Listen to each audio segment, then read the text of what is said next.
hoping to make war against free humanity. Instead of us becoming brothers and sisters with their would-be enforcers, instead of us in good, decent, honest communion with their would-be servants, instead of us unlocking their servants' minds, they hope that we are in war with them to wipe them out so a new, more vicious group can be brought in.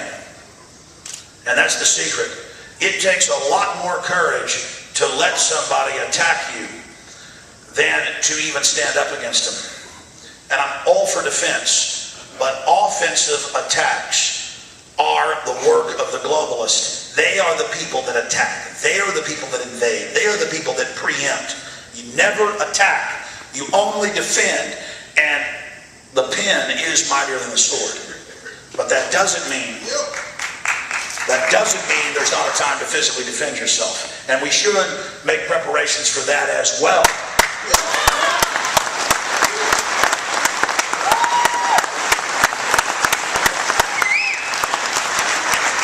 Because, as the founder of the Texas Rangers said, no man in the wrong can stand up against a man in the right who keeps on a-coming.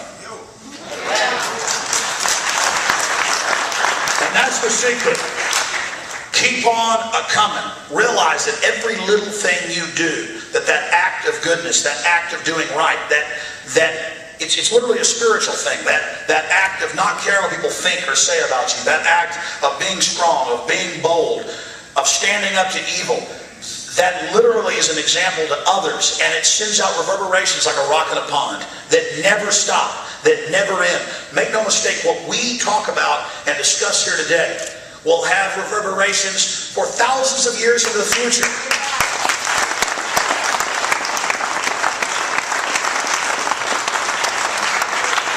All right, running through all these points. Gosh, I write these down and then it just gives me a headache to even look at them. Let's briefly talk about what our world will become if they win. And I know they're not going to succeed. But if you read their writings, what will the world look like if they succeed? Our entire planet will be a giant graveyard of the billions and billions of people that they kill through war, through famine, through half your block having cancer.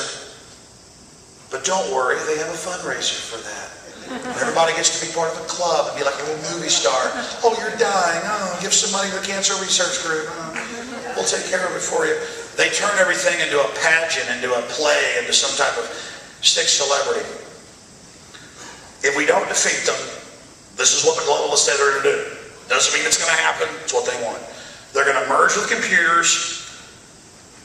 So in some delusional fashion, they say, we'll live forever because our intellects will be downloaded in a computer. Again, I don't know if that's real. That's what they say they're doing. These people are nuts. And we're not going to be here, and their progeny are going to go forward. And in every writing they put out, whether it's Kurzweil, you name it, they talk about how they don't care what we say, they don't care what we do, they're just going to do it and we can't stop them. But that's a con game. I can't tell you how many times I've confronted world leaders or others that I and others have inspired, like We Are Change, and the things they've done. When you confront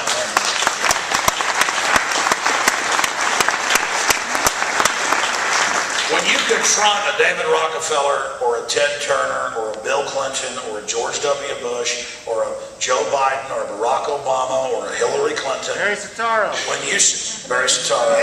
When you confront them calmly and in a focused way, they are horrified.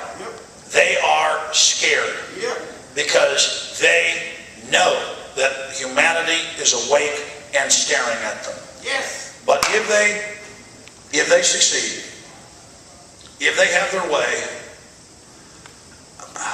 it's just too horrible to imagine. You know, I hate to go back to Hitler because that's a very sad and sickening subject in human history because it was so cold and scientific what they did. But it all came from the United States and England, on record. And They got embarrassed by Hitler, and they packaged it in a liberal packaging. Margaret Sanger gave awards to Hitler, got awards from him. She's been Time Magazine Woman of the Year. They still honor her. This is a woman that called black people subhuman weeds. And where's Jesse Jackson? You got the woman being praised that calls black people subhuman weeds, but then they all obsess over race issues and get everybody hyped up about it, only to fight with each other. That's an example.